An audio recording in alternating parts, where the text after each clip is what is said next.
Well, JD Vance, Oh the yeah. VP candidate for Donald Trump, he sat down with Jake Tapper of CNN, and man, they really got into it. There's a Oh lot, yeah, this is a good one. and Jake Tapper really, really leaned into this whole John Kelly thing. So Trump's former chief of staff saying that Trump is basically a fascist and that Trump claimed to want generals like Hitler's generals, and they sparred over all this. So here is JD Vance versus Jake Tapper. Because I know John Kelly's worldview, and I know the people who have attacked Donald Trump the most vociferously on foreign policy. They'll say, well, he's a dictator, when what they really mean is they won't listen. Donald Trump wouldn't listen to the leadership of the military when they wanted him to start ridiculous conflicts. That is a consistent theme. And I think that there's a big, big thing going on in American politics. It's a very interesting theme in American foreign policy, where a lot of former members of the Pentagon bureaucracy, a lot of old neoconservatives, they have a fundamental difference with Donald Trump on the question of peace and war. I believe Donald Trump is the candidate of peace. I think the record supports that. But the reason these guys go after him so vociferously, I don't think that it's about his personality, Jake. I think that it's about they don't like that Donald Trump said no when a lot of them wanted to start a ridiculous war.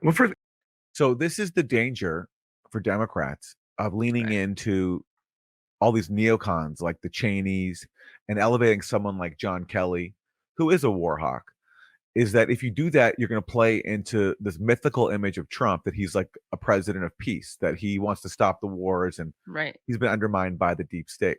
Now, there is some truth to the claim that the deep state or the intelligence community, national security state, did undermine Trump. But, my view of it there is it's not because Trump is so much like a person of peace, is because he's just such a bad steward of the global war machine. He blurts out the truth sometimes. Like Right. he does say inconvenient things. Like he says, for example, in Syria, we're there to steal their oil.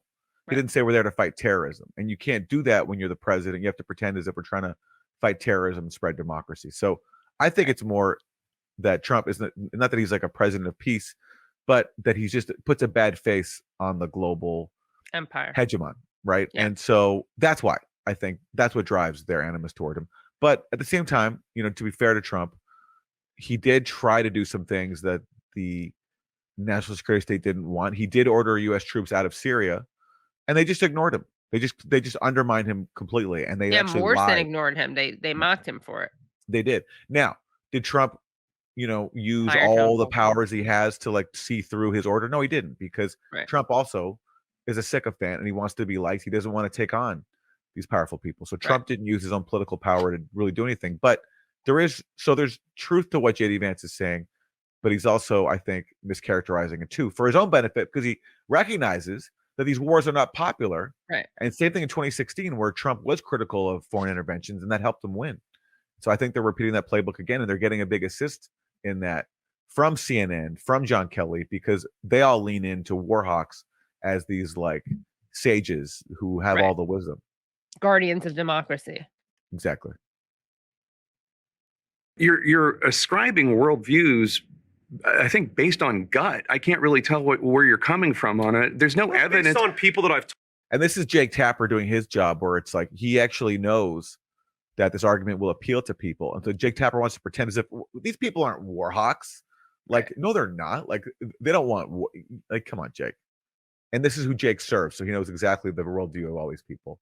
We're talking about John Kelly, the Cheneys, and JD Vance is taking advantage of it because they're actually giving Trump a pretty good political gift, because their worldview of being pro-war is not popular. Right. I think what makes it kind of tricky for people, and far be it from me to ever defend Tapper, who I think is a total. I mean, we went through how dishonest he is on several occasions, and most recently he just made up a lie out of whole cloth about Rashida Tlaib, because he hates her because she's Palestinian, believes Palestinian lives matter. I do think though sometimes people are confused because Trump is so erratic, and so he'll in some ways be more isolationist than the Dems, but then he'll say things and do things like kill Soleimani or say that Israel has to finish the job. So it gets a little confusing. But that I think also speaks to his erratic nature, which is another thing that the elites don't like because they don't feel like they can necessarily control him. But again, going back to what you were just saying, the annoying thing is that, like, well, he winds up then hiring someone like John Bolton. So how subversive is he really? 100%, Yeah. 100%. And in fact, apparently, I didn't listen to it, but in his interview with Joe Rogan the other day, Joe Rogan brought up the fact that he hired a bunch of neocons. Yeah. And Trump sort of nodded and pretended to agree, but then said what a good thing it was to have John Bolton in his administration because it leaves people like off balance. It leaves America's adversaries off balance. Like, oh, what's Trump going to do next? He's talking about peace, but he's also got John Right. Bolton in office. So it's part of this genius 3D chess move in Trump's eyes to Right. people off Yeah. balance. But yeah, there's no coherence at all to Trump's worldview. So None, ridiculous. none. And again, and with Russia, even though he loves to say that Russia didn't invade Ukraine under his watch, but Trump did things that led to that. He tore up Right. a really important arms control treaty, the INF treaty. He almost walked away from another one, the New START treaty. He put weapons into Ukraine that Obama wouldn't even send. He didn't do anything to advance the Minsk Accords, which could have ended the conflicts that began in 2014. So he bears responsibility for all the policies for all the carnage that he claims now to oppose. Right. Attributes to, yeah. You know what's interesting? I just thought about this in real time when we were talking, and you were just talking about how dishonest Tapper is being. I also think it's that Tapper just doesn't even he so doesn't care about war and foreign policy that he's not even in tune to how Trump tries to be opportunistic about it. Yeah, well, Jake Tapper can't conceive of a world in which it would be advantageous, and he can't buy into a world in which it would be advantageous to oppose war because Jake Tapper serves the forces of war, Right. and so he just doesn't even want to let that idea exist, Right. and he can't anyway. Let's hear more of JD Vance and Jake Tapper. In the Trump administration, John about Bolton- what John sure. Kelly wanted to do, John Bolton, Liz Cheney. These people have a consistent. John Kelly was at the Department of Homeland Security, and then he was chief of staff. He was not weighing in. I don't even know what you're talking about. But let me ask you something. Okay, so Jake Tapper's what are you talking about? Like, He's John triggered. Kelly doesn't care about war. He doesn't care about war. Come on. Okay. All right, Jake. Let's hear more.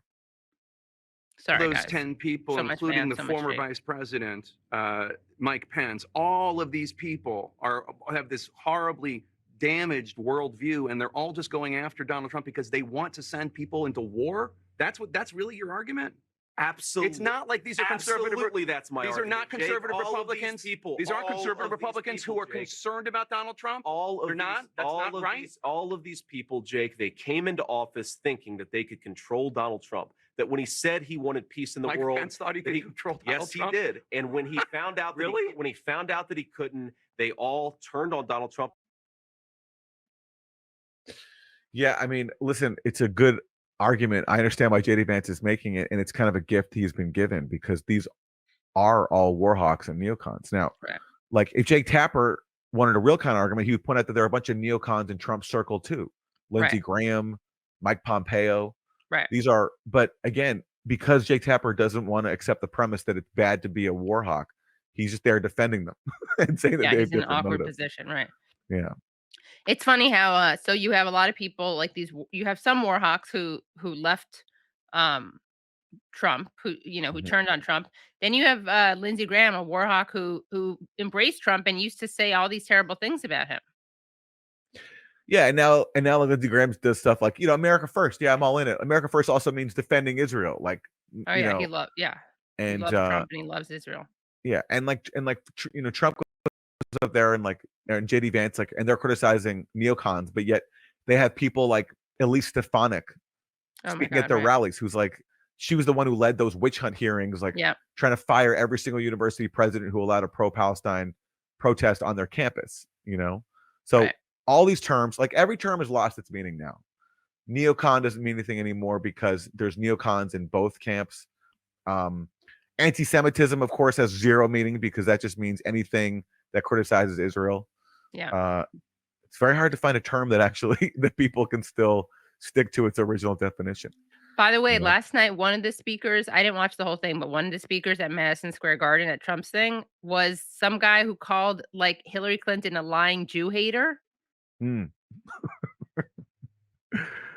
it's insane. Yeah, she is a liar. I mean, Yeah. he has the first part right. Right. Definitely a liar. And for Yeah. example, the blood libel, like she loves to repeat this blood libel, which is that, and she's done this many times. Like we played the clip on our show where she goes around and says that Palestinians could have had a state under my husband when Arafat rejected this generous offer at Camp David, which is a complete lie. You know, as I always like to quote, the Israeli foreign minister who made that offer at Camp David, Shlomo Ben-Ami, said, if I were Palestinian, I wouldn't have accepted it. It was such a bad deal. But Hillary Clinton is such a liar for the Jewish state that she goes around saying that Palestinians basically deserve to be massacred because 24 years ago, their leader rejected an Israeli generous offer that in reality doesn't even exist. So that's so she is a liar. Well, and you she know does what? it because she hates Palestinians. Right. Maybe she is. You know, maybe I agree with that guy, because if we think of Israel, as I do, as contributing to obviously being terrible for Palestinians, and that's the primary problem with it.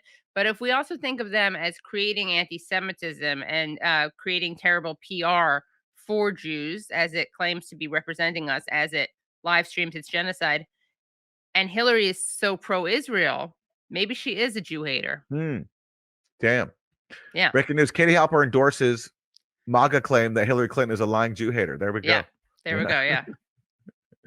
Okay, let's hear more from this interview. Now, here, this is interesting because now, like JD Vance is really he is seizing an opportunity here, because who else do people in America generally not like, along with neocons? It's the media and the lying propagandists in the media, and a lot of these lying propagandists in the media are repeating, all these claims about Trump and buying into this effort that Trump is Hitler, and they include Jeffrey Goldberg, who is the editor-in-chief of The Atlantic, former Israeli prison guard, and a former Iraq war propagandist who wrote really influential articles in The New Yorker, basically parroting the debunked claims about Iraqi WMDs and Iraq working with Al-Qaeda. And JD Vance, being served this gift on a platter, is going to call it Jeffrey Goldberg. Talk about who did he deliver this news to? To Jeffrey Goldberg, a guy who lied the United States into the Iraq war, which led to the deaths of millions of innocent Arabs and thousands of innocent Americans. You don't go to that guy if you don't have a particular ideological motive. I think that's what's going on. If I'm wrong, I'm happy to say that I'm wrong. I think it's interesting that you think that a magazine writer lied the American people into war. Well, he encouraged it. He wrote stories. Good old Jake Tapper defending a fellow war propagandist and a fellow, by the way, propagandist for Israel. Yeah. Jeffrey Goldberg, former Israeli prison guard. Also, what does he mean that it's interesting that he thinks a magazine writer lied the people into war? Is that like something impossible for a magazine writer to do? I don't even know what he's saying there. Like, I think he's magazine suggesting writers that aren't capable of lying. Yeah, I think he's suggesting that JD Vance is arguing that Jeffrey Goldberg is responsible for the Iraq war, when that's obviously not what he's saying. He's saying that he helped take part in the lies that led to the Iraq war, which he's just calling him a war propagandist. Oh, so now it's like, unless you can prove like Judith Miller was entirely responsible, unless you can prove that, then that it's not a fair thing to say. Yeah. I mean, Jake Tapper is engaging in classic class solidarity. He's a part of the media elite with Jeffrey Goldberg, who lies the public into war. And so he's defending it. Right. I mean, Jake Tapper, to take one example, he pushed the lie about a Hamas command center under Al-Shifa Hospital. He pushed so many lies that have been used to justify Israeli mass murder. So he's just defending a fellow propagandist. Right. He wrote a story about the gassing of the Kurds in the. Okay. Sorry, go ahead. One thing I just want to remind people of, in case they wanted to get a sense of how Goldberg did serve as a propagandist for the Iraq War. He did publish an article in the New Yorker called "The Great Terror," and it made the case for invading the country in part by using discredited sources, both in Iraq as well as in the George W. Bush administration, to argue that Saddam Hussein was in league with Al Qaeda. And also, another good quote from Jeffrey Goldberg is, he called the Middle East a cauldron of conspiracy, a place where the most bizarre theories often have real policy consequences. Mm-hmm. And one other thing, Aaron, is I think maybe Jake Tapper is a little sensitive about the claims of a journalist lying people into war, because that's what he wants to do. That's what he does do. Excuse me. That's what he does do. With the gassing of the Kurds in I forget. he wrote a story about the gassing of the Kurds in I forget if it was the Atlantic or the New Yorker, but I'm actually referring to John Kelly talking to the New York Times. Okay, so that's Jake Tapper defending Jeffrey Goldberg. He says he just wrote a story about the gassing of the Kurds. No, he didn't. He wrote an article in the New Yorker saying that Saddam was working with Al Qaeda and also had chemical and biological weapons. It was straight up war propaganda. And Jake Tapper, on the fly is just completely distorting that because, again, he's engaging in propaganda solidarity. He wrote stories, by the way, where he took what intelligence officials in the American Pentagon bureaucracy said and wrote it as the gospel truth. And this highlights the entire point that I'm making about Trump's foreign policy, is this is a guy who wants to use American troops sparingly. He wants peace through strength. It's why. So you see what J.D. Vance is doing? He's using the layup he's been given. It's smart because there's been no accountability in U.S. media for war propagandists and for so many other just media scandals. These people like Jeffrey Goldberg who stick around and then become like the voices of authority. J.D. Vance is taking advantage of that and saying like these are the people who lied us into war. And Jake Tapper can't handle it because J.D. Vance is actually right here. He is. Right. He is. More of this. J.D. Vance is also going to bring up Russiagate and watch how Jake Tapper responds. This is a really revealing clip because, for years, CNN, like every other major network and establishment media outlet, pushed the scam funded by the Clinton campaign that Trump and Russia were in a sprawling conspiracy. And watch Jake Tapper get called on that and now pretend as if that's not what his network did. Funded by the lying, Jew-hating Clinton family. Yeah. A basic question about network integrity. You guys talked about the Russia hoax nonstop. The FBI was investigating it. The FBI was investigating it. So we covered them. And so you took the words of unnamed FBI agents and put them on your network as if they were the gospel truth. You did it again and again. A viewer of your network would have believed that Donald Trump and Vladimir Putin conspired in 2016. No. That was totally and preposterously false. No. Well, that's what you just said. No. Look at Jake Tapper. Look at how cowardly that is. What J.D. Vance just said is like a viewer of your network would have believed that there was a conspiracy between Trump and Putin. Yes, everyone knows that's what they pushed every single day nonstop for years, even as it continuously got debunked. They excluded anybody who dissented from that point of view, including yours truly. They just would not allow us to exist. Those of us who were pointing out all the evidentiary holes. We were barred from talking. And now Jake Tapper is called and he says, no, we were just covering an FBI investigation. No, you weren't. You were pushing one of the dumbest conspiracy theories of all time.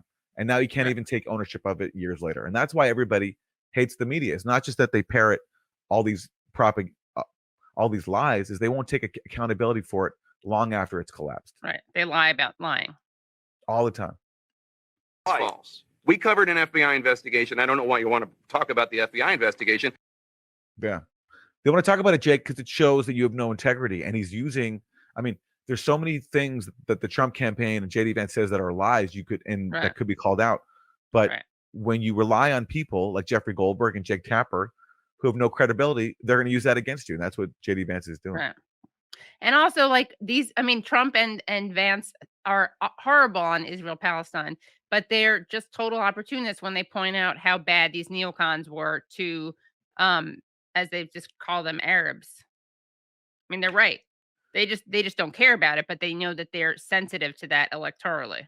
Yeah, Trump is now pretending he's going to be the president of peace, and he's using the fact that the Cheneys are campaigning for Kamala Harris to appeal to Muslim and Arab Americans.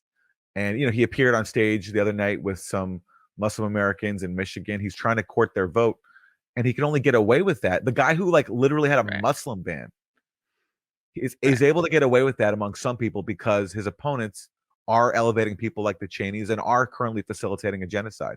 So even an open Islamophobe like Trump is able to appeal to the Muslim American vote because his opponents are in full lockstep with Israel as it commits mass murder. Right. It's very, very grim. And more recently, of course, he told, this is the typical Trump move where he's both honest and awful. He's honest during the debate with Biden, he said that Biden was totally lying and saying that the only people who want the war to keep going was Hamas, not Israel. And Trump is like, what are you talking about? Of course, Israel wants the war to keep going and they should finish it. Totally. But, some people make the argument that I mean, I was talking to someone who's Palestinian American the other day who was saying, and I've seen this argument made by Palestinians on Twitter, which is that, they're like, we're not idiots. We don't think Trump is good on this issue. We think that his opportunism may result in a policy that is better for Palestinians.